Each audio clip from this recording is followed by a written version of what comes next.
Hey everyone, thanks for joining us tonight with our June writing challenge. Yay, welcome everybody. This is our Write With Me or Us in this case format, and we're glad that you joined us tonight. We are taking a little bit of time to talk about write or editing. Editing is our focus tonight. Yes.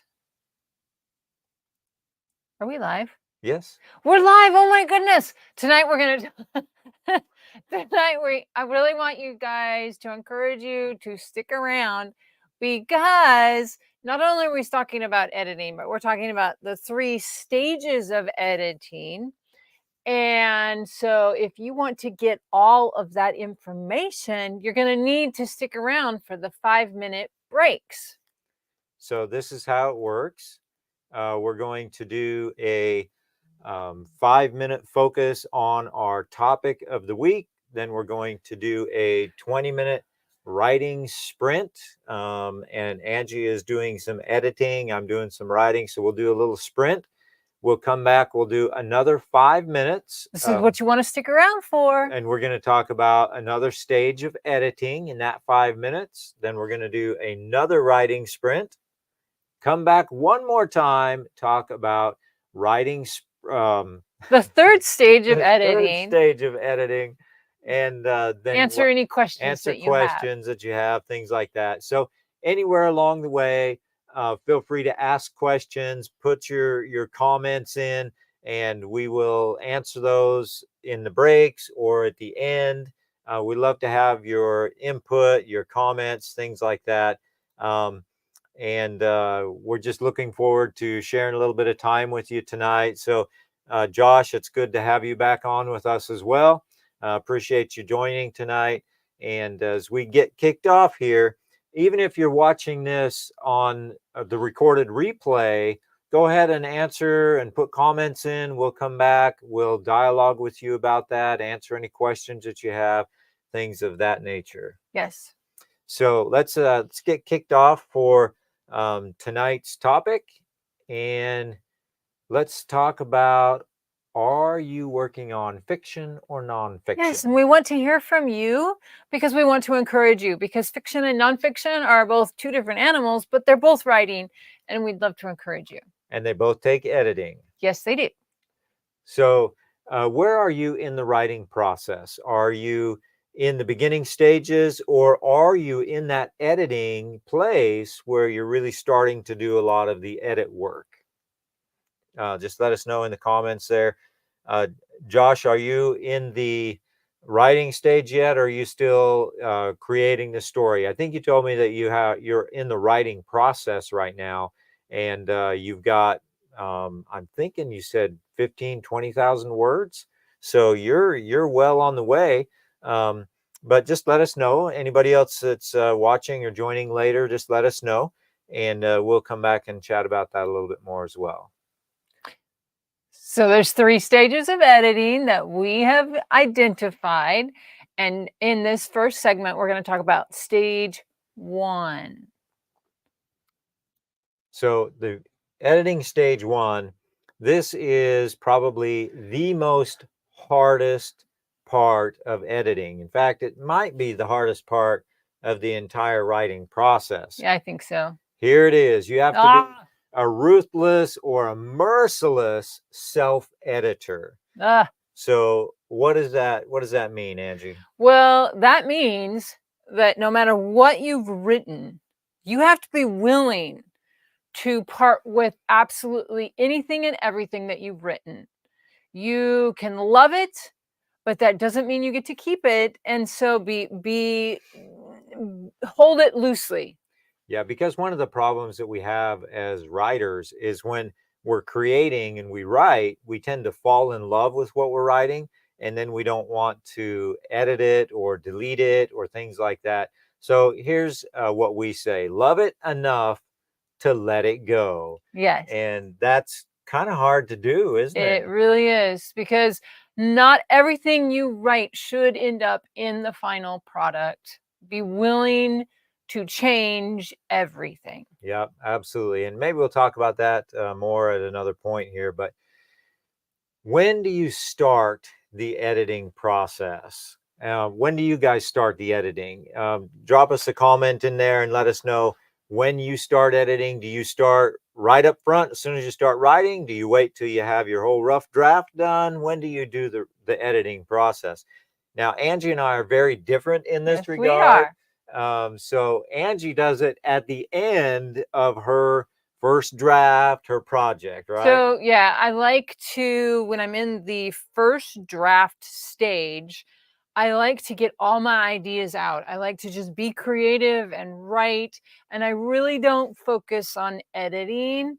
I will go back and fix some of the typos because sometimes when I get going and it's just flowing, and so I will make some typos, and sometimes I'll fix those typos, but I don't worry about anything else. I'm just getting the story out. See, that's not me.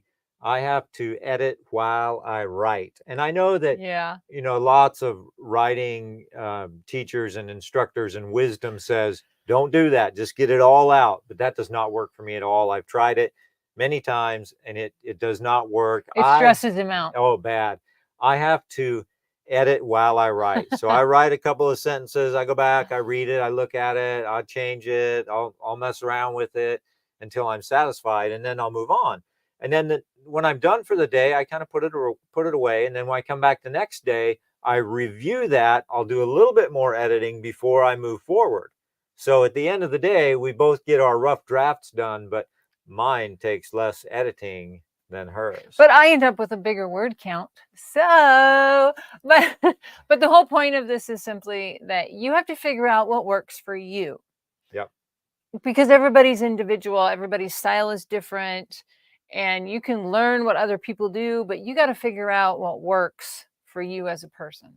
Absolutely. Now we're going over our 5 minutes here, so Ooh, we'll cram this in real quick yeah. and probably come back to this at some point. But here's some of the things to look for while you're doing this ruthless or merciless self-editing. This isn't everything. This isn't everything, and there's not a specific order necessarily. This is just what I do when I'm going through the process. These are things I look for. So story structure, I want to make sure that my story makes sense. If I'm in the beginning stages, I kind of know where I'm going. If I'm halfway through, I want to make sure that I'm not violating my story structure. And your outline really helps with that. It does. Because you can use your outline to keep your story, make sure your story structure is staying the same. Also, the protagonist's internal conflict. I want to make sure that they do have good internal conflict right from the beginning. I'm working on this internal conflict. This is a huge deal in writing. It is, because that's going to be what drives your story. Yep, that's what people connect with. So look at that. I look at the character arc. As my character got change, and the right kind of change, and not too much all at once, and that kind of stuff. So character arc. I look at external conflict because I want to make sure that it makes sense. I hate watching movies or reading books where it just doesn't make sense. It's not realistic. There's a plot hole, or there's a plot hole or something. So I and this external conflict, I really love the question: what if everything goes wrong? Yeah, that's your external conflict. Will this interest the reader? Because you don't want to write the book that you want to write. You want to write the book that your reader wants to read. Absolutely. So you got to look at that. And then, am I hooking the reader, and am I holding the reader? That's really a big one. That really is a big one. That's a big one. And then show, don't tell. I look a lot at that. Yeah. As well as dialogue. Is my dialogue tight? Is it really dialed in there? So I look a lot at dialogue. And then backstory. And one of the things about show, don't tell is in your first rough draft, a lot of times you'll have a lot of telling. Yeah. And you have to go back through and go, okay, that's telling. I'm going to fix that. I'm going to make that showing instead of telling. Yeah, for sure. So those are just some of the things. There's actually a lot more to it. A lot more. A lot more to it than that. Let me fix the screen there so you can see all of those. But there's a lot more to it than that. But it is time for our writing sprint. So dial us in there, Ange, and we will start our writing sprint. Okay, ready?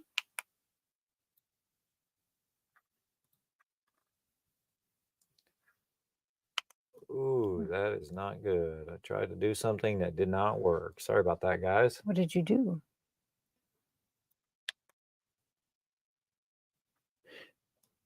That is not. Apparently, Go.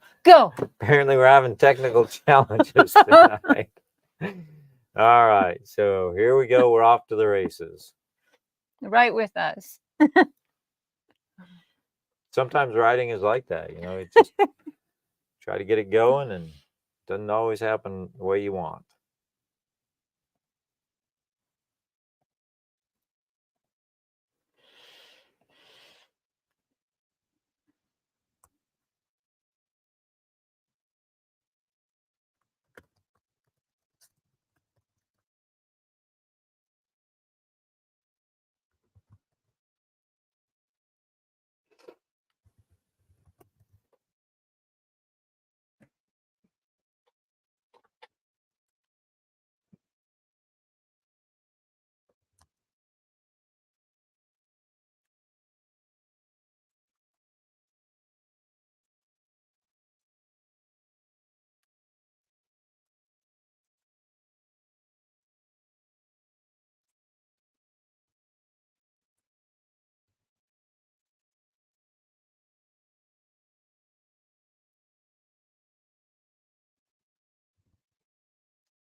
All right, we're halfway through our writing sprint. Don't give up now. Keep going. Keep going. I'm having some inspiration.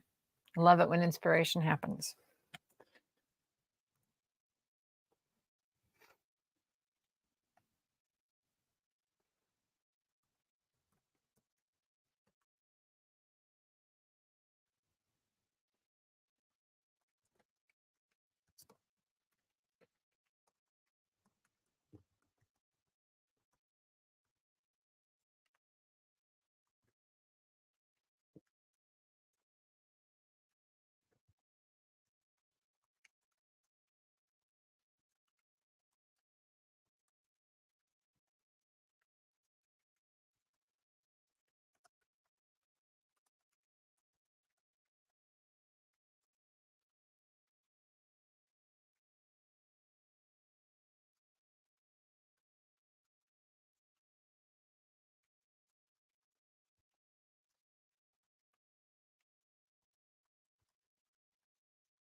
All right, we have 6 minutes left in our writing sprint. Then we're coming back to talk about stage 2 of editing. So keep going, keep going. We're sprinting. We're sprinting.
3 minutes.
Two minutes.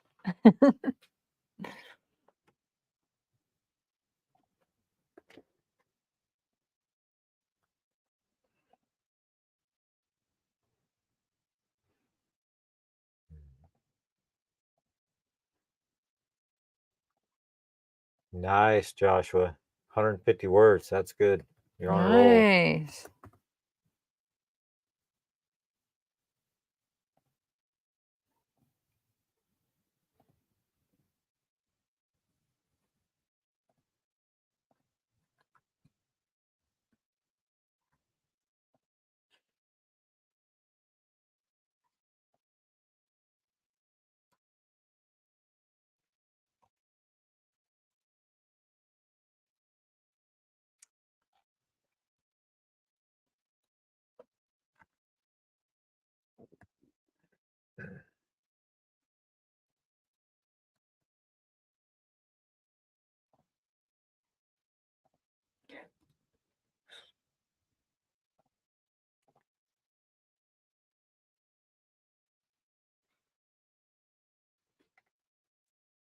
Okay, we got about 45 seconds left.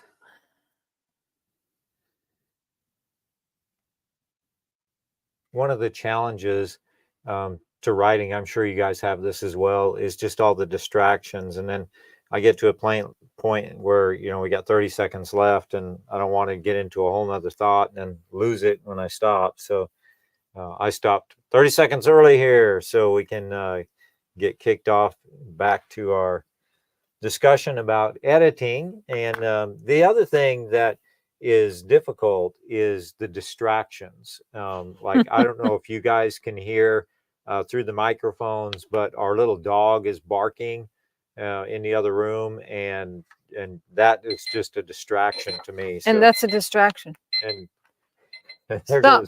there goes Angie. She's going to start the next 20 minutes right now. So, yeah, what challenges do you face in your writing? Do you have a lot of distractions that you have to overcome? Distractions are a big one. It is. It's, there's time issues, and I don't know about you guys, but for me, one of the big challenges that I have is when I hit that moment of creativity and I just feel inspired, sometimes I just can't write. And then when I do try to write, it's like, trying to press through and find that place of inspiration. And It's that's hard when you have a busy life, when you're working a job, when you're trying to squeeze writing into the nooks and crannies. Yeah, for sure. That's hard. And that's part of the reason why we wanted to do this live, because it forces us to take that time, push everything else aside, and just write together. So this is a good time for us to do that. So let's jump back in to our topic and tell us how your writing sprint went. If you're joining us, watching this by recording, go ahead and keep writing and put some comments in there. Let us know how it's going, and things like that. Joshua says he keeps a box fan going to keep the noise down and stop some of the distractions. That's a great idea. Yeah. I don't need a box fan. I have my little laptop that takes off and sounds like a jet engine periodically. I'm sure you've noticed that. Um, but yeah, so there's lots of different distractions and things we have to press through. And then when you're doing a sprint like this, it's hard because the distractions do kind of mount up and get in the way, if you will. Yeah, but you can do your own writing sprints. Get yourself a timer, use your phone or whatever to set a timer for 20 minutes, 25 minutes, 30 minutes. Those are some of the time frames that a lot of people do. And just say, okay, for the next 30 minutes, I am going to focus on my writing and do writing sprints regularly. It's very helpful to move your project forward. Yeah, it is. And then for me, when I get stuck, I go for a walk. But we're not talking about our topic, are we? Let's jump forward into our topic. Editing stage 2. You've all been waiting for stage 2. Here we go. This is the second stage or layer of editing. After you've been a ruthless self-editor multiple times, I do that over and over and over sometimes, but then we get to this stage 2, and yeah. This is when you're not really looking at the content of what you've written as much as your commas, your grammar, your sentence structure, your paragraph structure, Your your word word choices. Are you choices. using a repetitive word way too much? Which everything I've ever written, there's a particular word for each story that I tend to overuse. Yeah, in one of her videos, she talked about the word, well, it's actually a phrase, blue tendrils. And I give her a hard time about that all the time because she used it so much. I was just like, oh, you're killing me here. And made her go back and change some stuff. But your word choices and how frequently you use specific words is a big deal. Yeah. So, And it can be different depending on what you're writing. I don't think I'm going to use blue tendrils in every book that I write. I sure hope not. Because at one point I had to ask her, what is a blue tendril?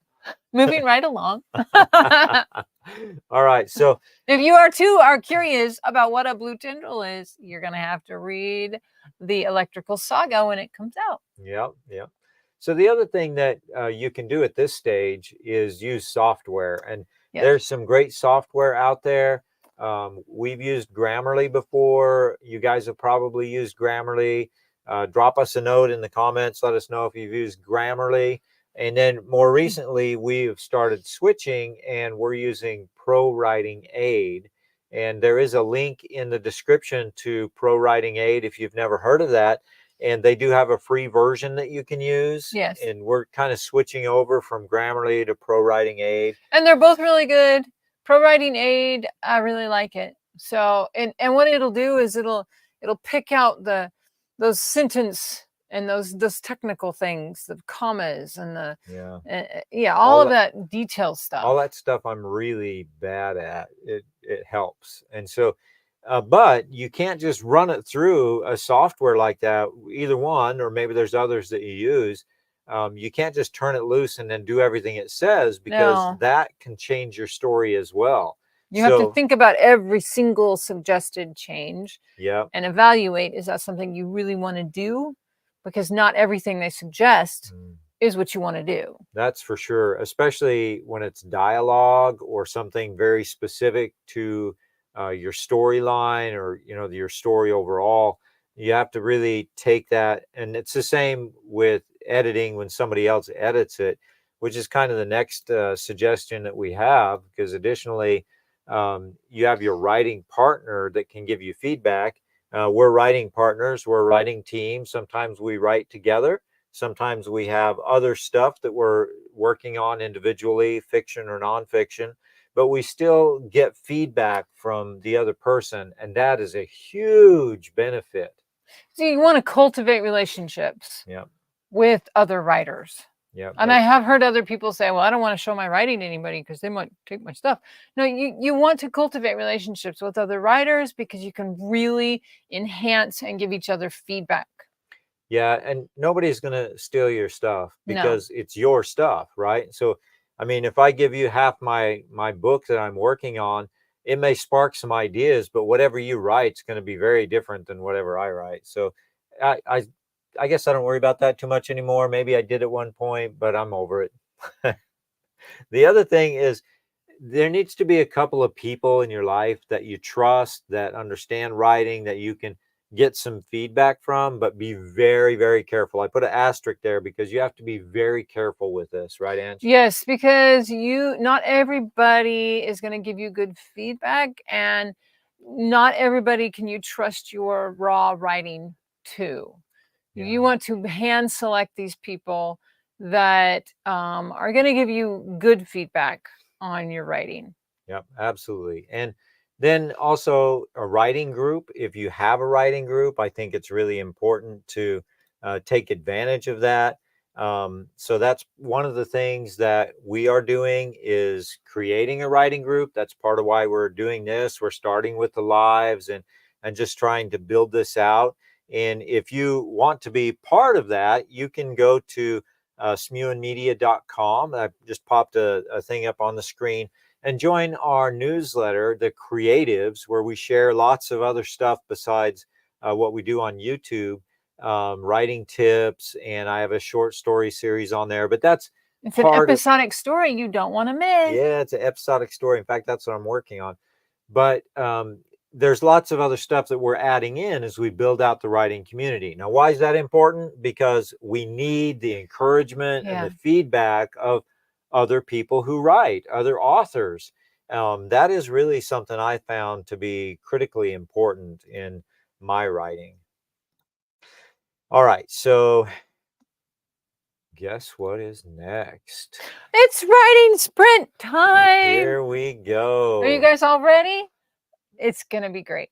Another 20 minutes. Let's see if we can knock it out of the ballpark in this 20 minutes. I had great inspiration last time. Let's So do did some I. more. Okay, ready, set, go. Go. Maybe we're going to go. Go. There we go. Okay.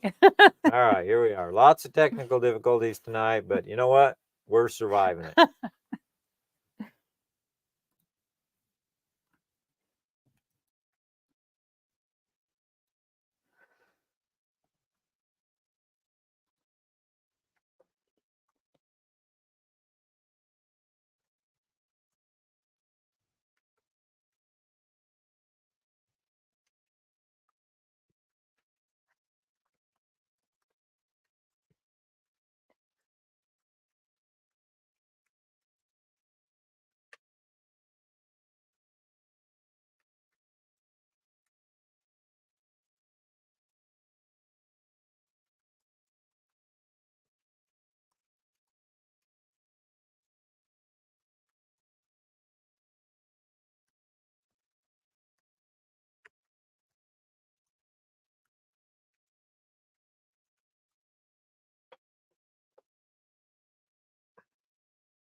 We're almost halfway through our little riding sprint here. I'm not sure if you guys can hear our little dog, but she's still barking. Sorry about that.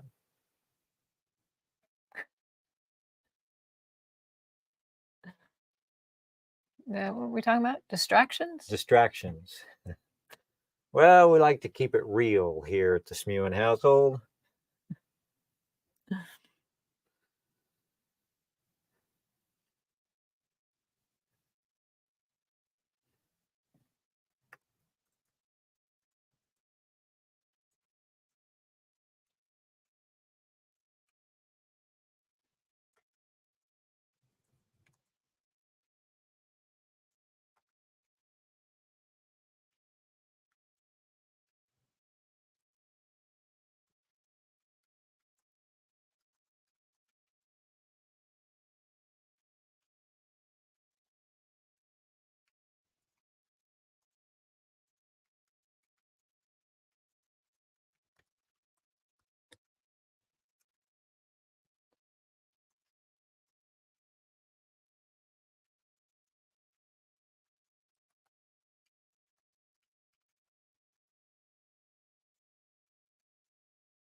So we have 6 minutes left in our time, and I'm just laughing at myself because I just wrote a couple of paragraphs and now I'm going back and I'm editing them as I go.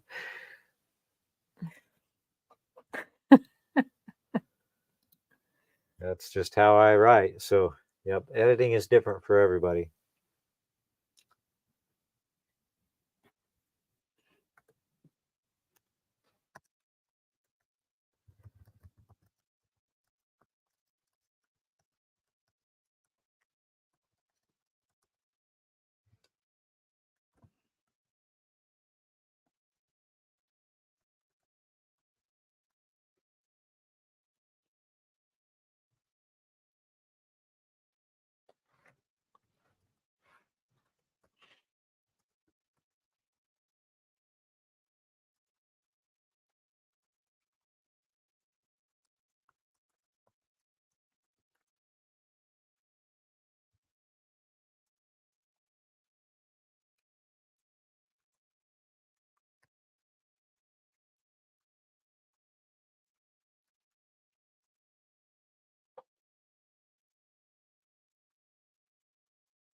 All right, 3 minutes left.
I got it that time. There we are. There's our... Make sure you hit save. Hit save, hit save, hit save. There is our second writing sprint, and we are cruising along here pretty good. Let's jump back into our editing notes and talk about that. How did your writing sprint go this time? Did you get a bunch of words down? I don't know that I got a bunch of words, but I got some really good ideas for a couple of different projects. What about you, Angie? I actually had some inspired writing, adding more to what I had, which is great. Nice. So is everybody ready for the third stage of editing? Stage 3 of editing. Let's see. Jump over here. Oh, how did your sprint go? We already covered that. Yeah. Let us We're know. ahead of the slides. Head of the slides. Let us know in your comments how it went.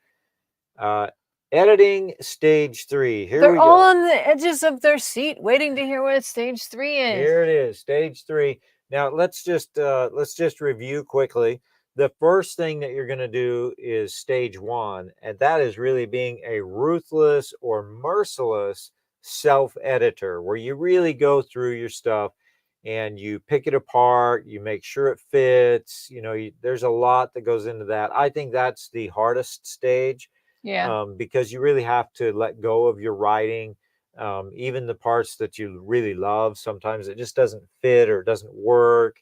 And so you have to, eliminate that. You got to love it enough to let it go. Yes. And there's really, honestly, that's a never-ending process. You're going to go through that process over and over and over again.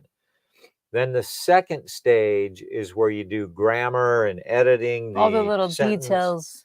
Yeah, all that. Angie loves that. I don't love that. Well, I wouldn't say I love it, but I mean, it's part of writing. I love words. Yeah, it's necessary. And then when you get all of that done, you run it through the writing programs, and be sure to check the links below for that. You give it to a friend or a writing partner that you're working with, and you get feedback. When you get all apply of that, the feedback. Yeah. Do all of that, and then sometimes I let it set for a little while, and then I do it again. Yeah. Because the next stage, stage 3, here you go. Here it is. Ah! You hire a professional editor. Oh boy. Oh boy. And so the reason that I go back through and I do the other 2 stages a lot is because when you get to the place of hiring a professional editor, you're talking about laying out some cash. Yes. It does get expensive. So yeah. And the more refined and more editing, and the more you can get your work really good before it gets to this stage, the less there is for the editor to do. Yep. Which means the less red marks they give you back, and the less it's going to cost you. Yes.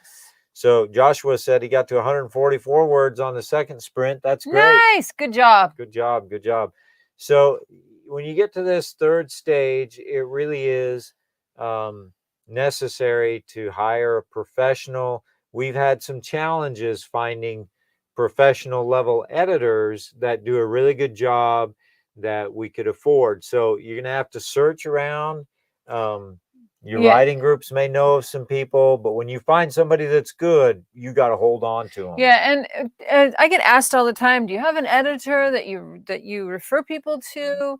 And I do not at this time. I am actually working on cultivating some editor relationships right now, but there's a lot of in writers groups. You can ask for editor recommendations. That's a great thing to do. But when you find someone that you want to give it a go, most of them will give you a sample page. So you send them a page and they will, or whatever, and they will send you a sample of how they will edit your work. And you really want to interview the editor and make sure the editor is someone that's going to give you the feedback that you're looking for, and it's someone that understands your genre. Yep. Because not all editors understand every genre. And can you work with them? Those are all things you want to keep in mind when you're looking for a professional editor. Yeah, it really is important, because We've had some challenges with that. We paid some professional editors and we've got some stuff back, and it really wasn't that great. The editing was not good. It's like, I know I made more mistakes than that. So when you find somebody, you really do have to hold on to them. But there are different types of editing as well, and different layers of editing. Yes. And that is a topic for a different video than this one. But yes, there are different types of editing. In fact, we didn't mention this, but in the description, there is a link to another video that Angie did on editing. So you may want to go back and look at that. But the editing process is key. You really got to work on that, because you don't want a book that's not edited well. No, because your readers will let you know. Yes, they will. But there are a lot of really best-selling books, some of them good, some of them not so good, but they aren't edited well, they aren't written well, but they still do well. Yeah. Because of the internal conflict of the protagonist, the character arc, those type of things. That can carry the story a long ways. Yeah. All right, so questions and answers. If you have questions, things you want to comment on, some of your ideas or feedback, put it in the comments. And again, if you're watching this later as a recorded video, just drop the comments in there. We'll come back, we'll answer, we'll dialogue with that with you. But we'd love to just answer any questions or hear your feedback, how your writing went. I had good inspiration this time. I did too. And how do you edit? Ooh. That's our last Yeah, what kind of question. editing do you do? Are you more like him, where you edit every word that you write it as you write it? Or are you more like me, that you just get it all out there and then go back and edit later? And this is another thing. This is a kind of an insight between the two of us. I am very picky. If I'm going to give her something to edit, I hand her the manuscript, because she likes doing it by hand, and a red pen. A red pen? Because she'll go through and she'll edit my stuff sometimes with a black pen. Drives me up the wall. He hates that. Because I miss it. I can't see all of that. The red pen was designed for editing. So how do I edit? I use a red pen. That's what I do. Yeah. And, I do a lot of my work on the computer, as does Angie. But then there comes a point when we still print it off and then go through it page by page, just because it changes the format and helps you look at it maybe in fresh eyes or different eyes. Things like that. there's you can look at something on a screen and edit that way. But I highly recommend that you just hit print on your entire manuscript and go through with the paper copy and a red pen and make your notes, because you will see things on the paper copy that you did not see on the screen. Yeah. So Josh says he writes and then goes back later and does some of that, I suppose. So yeah, Josh, it sounds like you're a little bit more like Angie. Maybe a split between the two of us. But for me, I have to edit as I go. As you saw when I was writing there, I stopped and went back and fixed some stuff. And I guess it gives me time to process on what I've got, and just helps me to think through the next little piece that I want to write on. It's just different styles. All right. Well, I think we will wrap it up for tonight. We went just a little bit over on our 5-minute segment. So next time I'll try to rein Angie in, because she talks a lot, right? It tends to be me. Don't forget, next week, Tuesday night, we're going to be here. Join us. Bring a friend. Write with us, and we'll share that week's topic with you too. All right. Have a great night. Thanks Good night, for joining. everyone.